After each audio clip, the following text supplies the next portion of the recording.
The great patriarch Abraham had walked with God for many years. He had seen God's promises unfold before his eyes, from the birth of his son Isaac to the expansion of his family.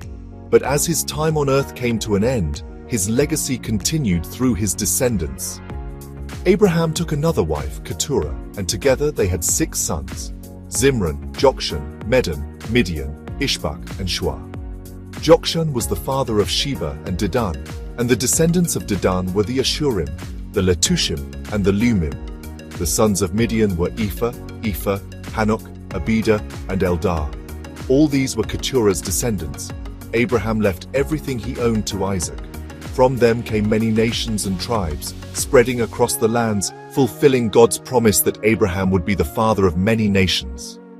My children, you are all blessed, but my inheritance, the covenant of God, belongs to Isaac, the son of promise. Before his passing, Abraham gave gifts to his other sons and sent them eastward, away from Isaac. It was not out of rejection, but a preparation for God's divine plan. Isaac alone would carry the covenant promise, the blessing that would shape the future of God's people. At the age of 175, Abraham took his final breath. His sons, Isaac and Ishmael, stood together once more, united in grief, to lay their father to rest.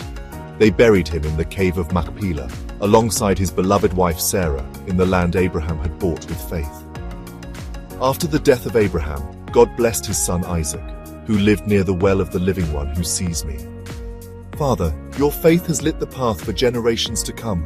May we walk in the ways of the Lord, as you have. Ishmael, whom Hagar, the Egyptian slave of Sarah, bore to Abraham, had the following sons, listed in the order of their birth: Nebaioth, Kedar, Adbeel, Mibsam, Mishma, Duma, Massa, Hadad, Tema, Jetur, Naphish, and Kedemah. They were the ancestors of 12 tribes, and their names were given to their villages and camping places. Ishmael was 137 years old when he died. The descendants of Ishmael lived in the territory between Havilah and Shur, to the east of Egypt, on the way to Assyria. They lived apart from the other descendants of Abraham, but his name was not forgotten, for he too was a son of Abraham. And so, the story of Abraham did not end with his passing. It continued through his sons, through his faith, and through the covenant that would shape the destiny of nations, leading to the ultimate promise fulfilled in Jesus Christ.